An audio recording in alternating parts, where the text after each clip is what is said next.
Bienvenue à tous. Nous sommes dans la dernière semaine de juin du contenu du programme de mentorat sur l'éthique. Les leçons de cette semaine vont se concentrer sur la bourse d'éthique, qui est la première leçon, les saisonniers et les fluctuations mensuelles.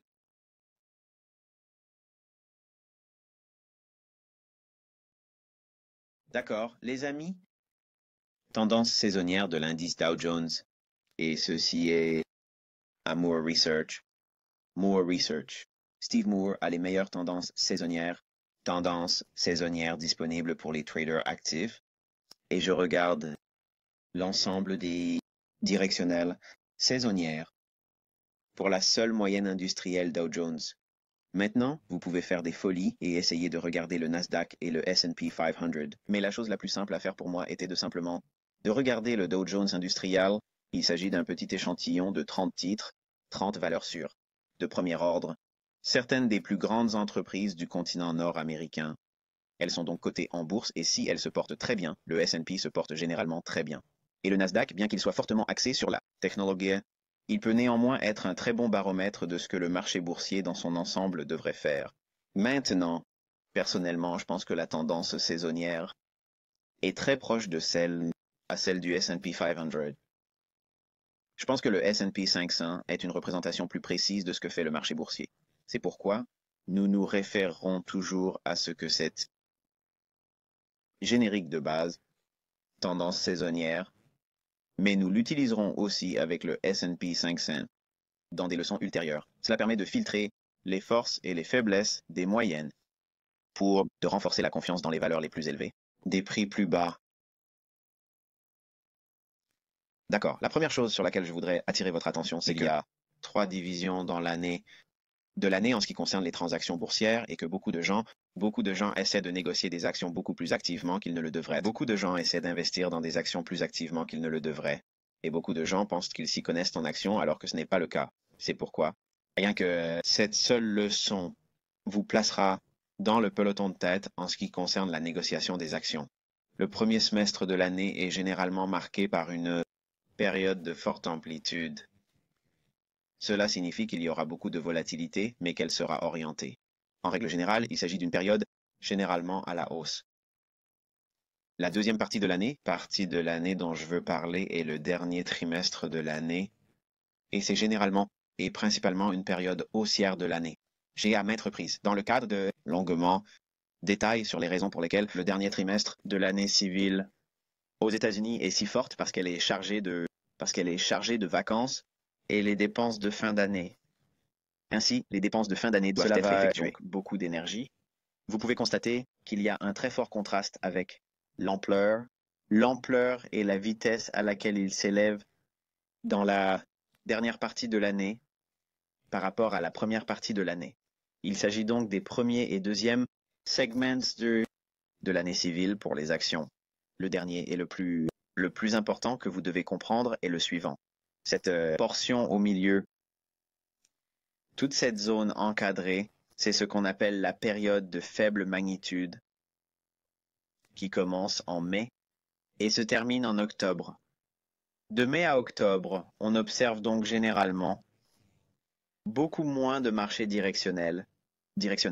Cela ne veut pas dire qu'il n'y aura pas de biais directionnels à court terme et ou des opportunités. Cela signifie simplement que si vous voulez faire du commerce, faites beaucoup moins l'effet de levier. Si vous négociez des options, faites beaucoup moins d'activités. Ne soyez pas si agressif pendant ces périodes de l'année. Vous avez tous les mois d'été, vous avez les mois saisonniers, les accalmies saisonnières, accalmies, parce que beaucoup de gens cherchent à dépenser de l'argent dans vacances et d'autres choses de ce genre.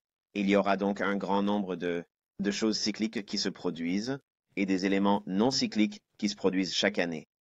L'essentiel, c'est que pendant ces périodes ou ces mois, il faut rechercher un environnement de consolidation à l'intérieur d'une fourchette. Les tendances saisonnières respectives vont se manifester mois après mois, mais vous voulez surtout vous concentrer sur le fait d'être trader d'octobre à la fin de l'année et de février à mai.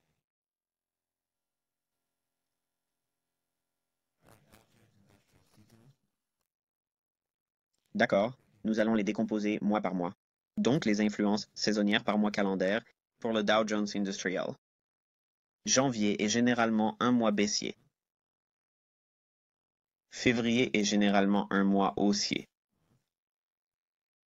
Mars est généralement considéré comme un mois de consolidation.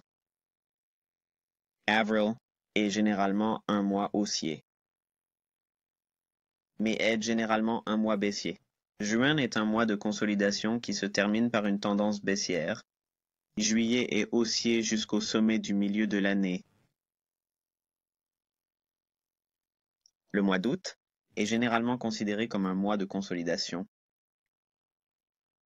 Septembre est partagé entre une première moitié haussière et la seconde moitié baissière. Le mois d'octobre constitue généralement le dernier trimestre de l'année. Dernier trimestre de l'année basse. Cela peut également se produire en septembre pendant la seconde moitié du mois de septembre.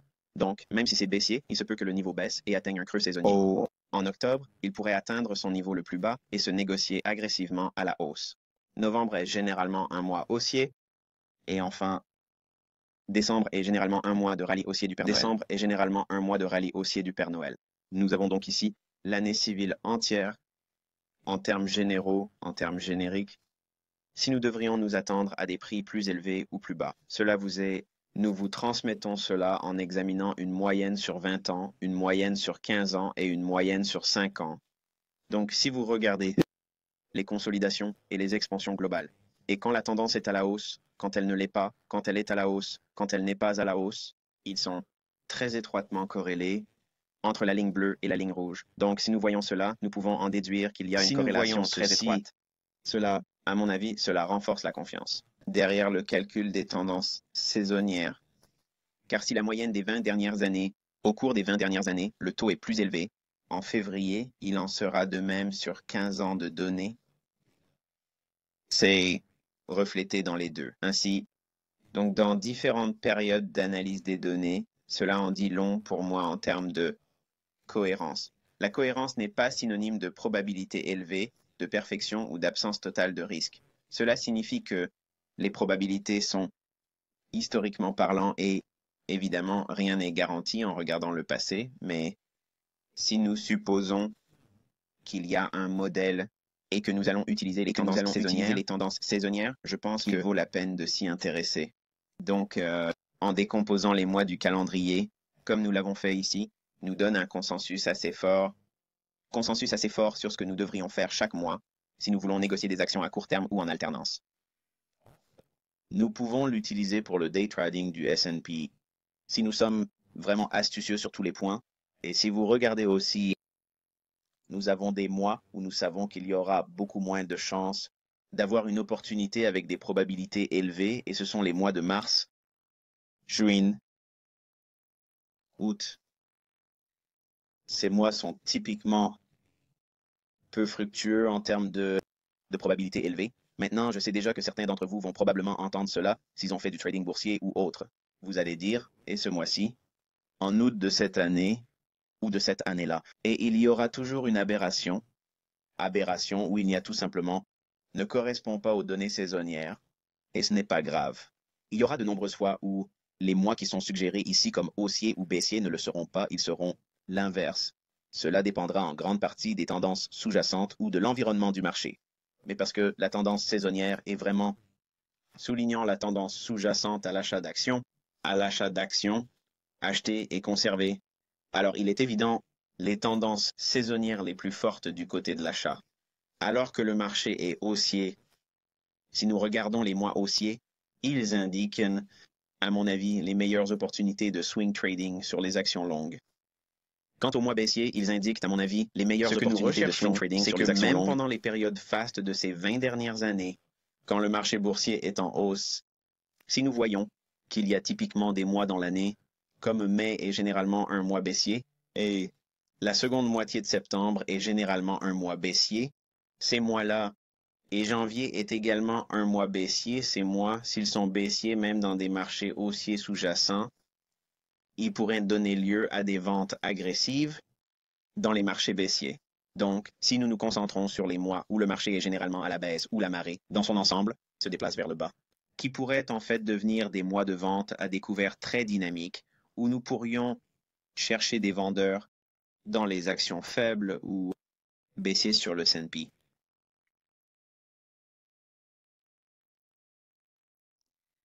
Nous allons donc examiner quelques études de cas. Je ne vais pas couvrir toute l'année civile parce que je veux vous inciter à aller sur barchart.com et à tirer des conclusions sur barchart.com et de consulter vous-même les différents mois individuels et vous pouvez revenir en arrière et consulter toutes ces données simplement en mettant les dates de début et de fin de chaque année civile et en utilisant les contrats de livraison respectifs Mars, juin, septembre et décembre et vous pouvez consulter les codes des contrats de mars, juin, septembre et décembre. Code de contrat de les leçons précédentes de ce mois où je vous ai donné les codes des mois des contrats de livraison et comment extraire l'année et tout cela pour chaque symbole.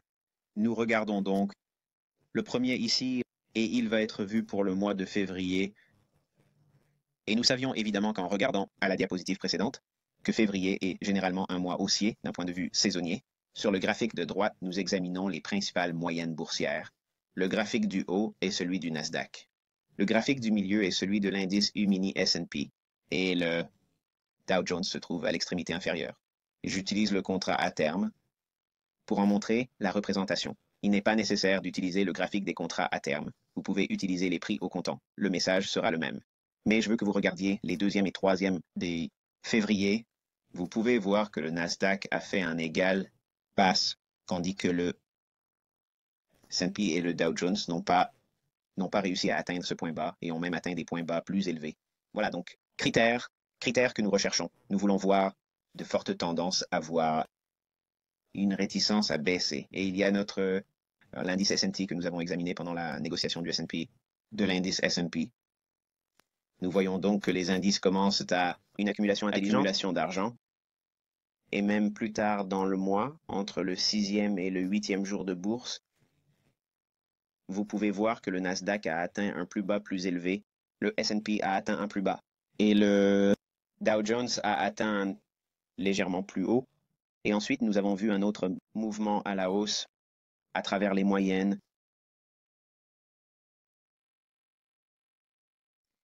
Ok, nous allons regarder le prochain et nous allons regarder le mois de mars et vous pouvez voir ici dans la zone ombrée. Le mois de mars est généralement une période de consolidation. Petite coupe de fouet. De prix plus élevés et plus bas et si vous voulez vraiment être agressif, vous pouvez voir au cours de la deuxième semaine de mars jusqu'à la troisième semaine de mars, le marché est généralement baissier puis il commence à se redresser vers la fin du mois de mars. Et vous pouvez voir que généralement, communiqué ici avec la divergence de l'indice, avec le Nasdaq qui atteint des sommets plus élevés et le S&P au milieu a atteint des sommets plus bas, tandis que le Dow Jones Futures atteignait également des sommets plus bas. Et vous pouvez voir le qui en a résulté. Et puis, au niveau les plus bas, entre le 21 et le 26, vous pouvez voir la divergence que je ne vais pas souligner ici. Je veux que vous la regardiez et l'étudiez, mais vous pouvez voir le Nasdaq a un creux plus élevé, comparable au creux observé dans les contrats à terme E-mini, S&P et Dow. Vous pouvez donc voir le rebond qui s'ensuit sur les trois principales moyennes. Des trois principales moyennes. Bien qu'il s'agisse d'une consolidation, cela ne signifie pas pour autant qu'il n'y a pas de reprise. Cela signifie simplement que vous ne devez pas regarder ce que vous regardez en termes de contexte. Vous pouvez voir qu'il s'agit généralement d'une consolidation sur l'ensemble du mois. Ok, le prochain, nous allons regarder le mois d'avril. Et j'ai les contrats pour le Nasdaq, E-mini, S&P et Dow au centre cette fois. Et vous pouvez voir la divergence qui indique que l'argent intelligent accumule les actions, le Nasdaq n'ayant pas réussi à atteindre un plus bas, tandis que le Dow a baissé et le S&P n'a pas baissé. Il y a donc divergence entre les indices et nous avons un bel hybride mobile.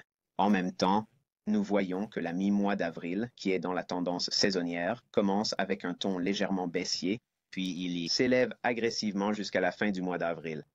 Et vous pouvez voir que cela se produit ici, dans toutes les moyennes.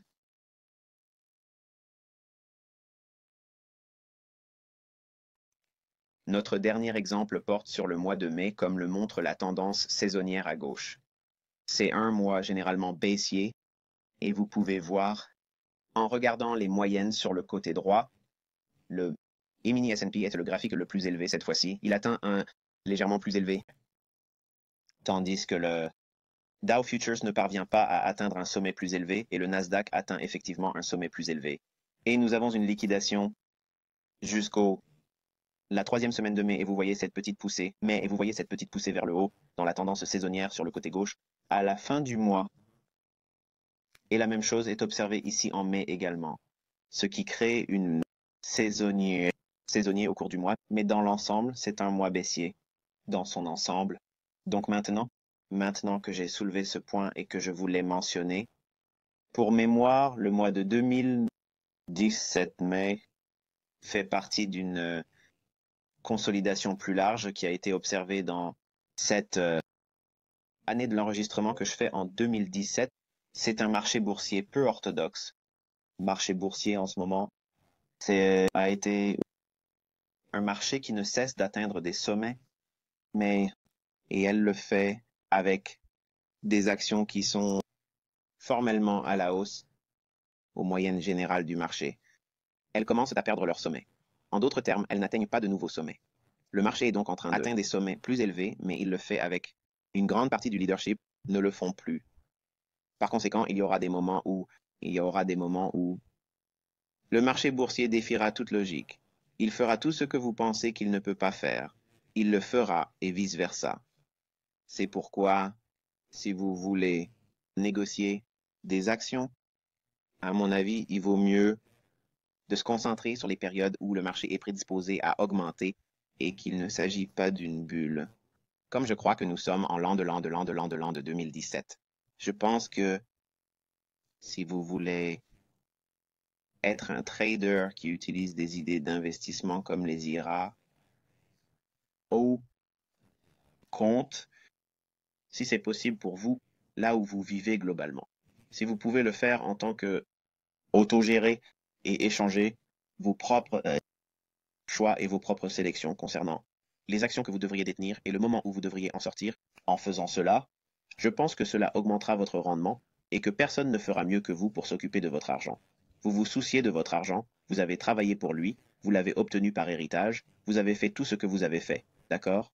Vous avez fait ce que vous avez fait, d'accord? Individuellement, ils ont reçu cet argent, d'accord? Et généralement, la plupart d'entre nous ont dû travailler dur pour l'obtenir. Donc, nous allons nous soucier de le perdre. Les gens qui sont dans ces entreprises qui sont supposées sont, vous savez, qui sont censés veiller à nos intérêts, ne le font pas vraiment. Vraiment vos intérêts. Et contractuellement, ils n'y sont même pas obligés. Contractuellement, elles ne sont même pas obligées de le faire. Ce qui est surprenant quand on y regarde de plus près. C'est pourquoi c'est un marché qui propulse de nouveau. Il y a toujours une nouvelle foule de participants volontaires. Et quel que soit le type de marché que nous avons connu, il y a toujours quelqu'un prêt à y investir de l'argent, car l'idée est perpétuelle. Investir pour l'avenir, investir pour les déductions fiscales, les reports d'impôts, tout ça, et vous vous retrouvez tous riches à la fin. Riches à la fin. Et puis, il y a des cracks boursiers, des corrections et tout le reste. Et bien souvent, les gens ont eu beaucoup de bénéfices sur le papier, mais il se passe quelque chose et ils n'ont plus du tout ce qu'ils pensaient avoir ou ce qu'ils ont eu à un moment donné. C'est pourquoi, en tant qu'investisseur en action, je pense toujours qu'il faut être un trader d'actions. Il y a des moments où l'on veut être dans les actions et d'autres où l'on veut être hors des actions. Et nous nous concentrons sur cet enseignement ici dans toute cette semaine de présentation quand c'est idéal sur la base d'informations passées. Vous regardez les cycles, les saisons et les statistiques où les choses se passent habituellement et statistiquement où les choses viennent apporter ses fruits. Si nous pouvons nous concentrer sur ces petits coins de paradis, si vous voulez, pour investir dans des actions, le cas échéant, de l'investissement en actions, du moins, il faut espérer qu'il sera avantageux pour nous de le faire plutôt que d'essayer d'acheter des actions parce que Jim Cramer ou quelqu'un d'autre au sommet nous dit que nous devrions le faire. Vous savez, le sommet nous dit que nous devrions le faire. Ce n'est pas une idée qu'il faut suivre. Donc, si nous faisons les choses dans notre propre analyse et que nous arrivons au résultat un rendement constant qui dépasse et surpasse le marché, ce que je crois, les concepts que je vous enseigne cette semaine feront un meilleur travail que les moyennes générales. D'accord, il y a beaucoup de malentendus en ce qui concerne le rendement annuel moyen du marché boursier à cause de tous ces calculs. Oubliez tout cela. N'ayez même pas une idée de ce que vous devriez obtenir en termes de rendement, car vos résultats seront probablement bien différents de ce que vous pensez. Et bien souvent, dans l'idéal, vous dépasserez vos attentes les plus basses, voire les plus élevées certaines années. C'est pourquoi, en parcourant le matériel de cette semaine, comprenez simplement qu'il s'agit d'abord de fournir une autre classe d'actifs à utiliser si cela vous intéresse ou si vous disposez d'un moyen d'ouvrir des comptes de retraite et de le faire de manière autogérée en choisissant le moment où vous entrez dans le capital et les actions que vous détenez. Les autres leçons portant sur les actions feront l'objet d'une vidéo supplémentaire après la 5e leçon. Vidéo supplémentaire qui suivra la 5e leçon. Il y aura donc en fait 6 vidéos cette semaine. Vous aurez donc 6 vidéos pour cette semaine particulière, puis nous clôturerons la session pour le mois de juin. Mais je suis certain qu'à la fin de cette semaine, vous en saurez beaucoup plus sur les actions que le commun des mortels, et certainement tout le monde sur YouTube, qui sont censés gagner de l'argent et s'enrichir grâce à elles. Alors jusqu'à notre prochaine leçon, je vous souhaite bonne chance et de bonnes affaires.